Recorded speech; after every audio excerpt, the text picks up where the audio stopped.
Hallo, is Johan hier van Boesdok.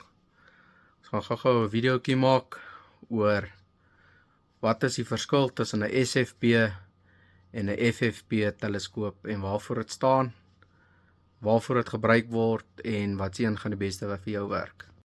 Okay, as ons nou hier kyk na die second focal plane se kruisaar op 2x vergroting en ons sou hom nou opstel na 4 vergroting. So jy sien jou teiken word groter, maar jou kruisaar bly dieselfde grootte. Met 'n FFP scope, 'n first focal plane scope, as jy hom kom ons sê van 2 vergroting af so opstel na 4 vergroting toe, word jou kruisaar ook groter soos jou teiken groter word, waardeur jy kyk op jou lens. Dus bly jou MOA merkers op jou kruisaar altyd konstant in verhouding met jou teiken.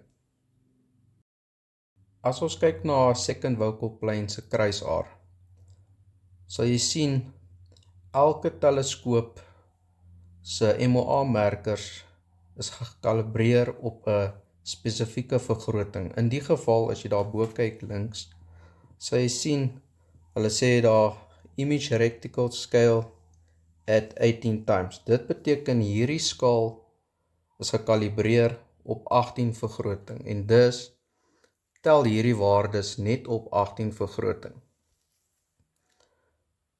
As jy kyk op 'n FFP teleskoop, die waardes wat jy daar sien, ongeag op watse vergroting jy gaan wees, sal altyd konstant bly in verhouding met jou teiken. So dus hoef jy dan nie te worry oor op watse vergroting jy is om jou skale te kan gebruik op 'n FFP teleskoop nie.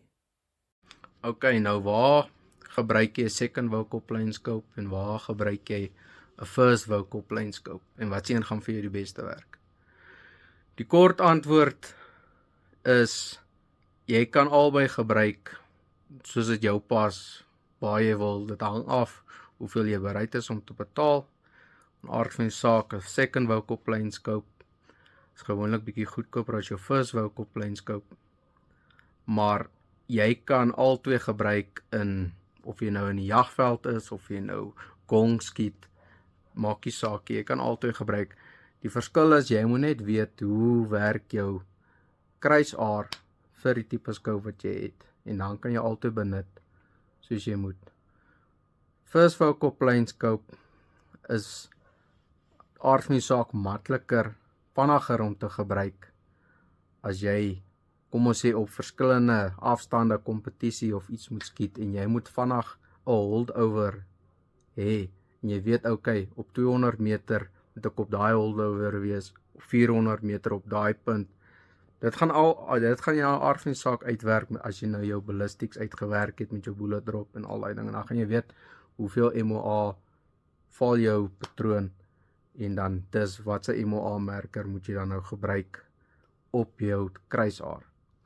Met jou second focal plane kan jy dieselfde doen, maar aard van die saak, jou kruisaar is dan gekalibreer op 'n sekere vergroting. Soos die voorbeeld wat ek gewys het, is daai kruisaar, SFP kruisaar is dan nou gekalibreer op 18 vergroting. So as jy dan nou skiet op 10 vergroting of 5 vergroting, dan gaan daai skaal nie akkuraat wees nie. So dit is net belangrik dat jy op jou regte vergroting is as jy jou skale, jou merkers wil gebruik op jou kruisaar. Maar dis nie 'n moet nie. Ek meen die mense het baie jare geskiet sonder al hy fancy goed. So dit is nie 'n nodig nie, maar dit is 'n nice to have as jy 'n first focal plane het, bloot omdat jy op enige vergroting waar jy is, gaan jou skaal konstant bly in vergelyking met die teiken.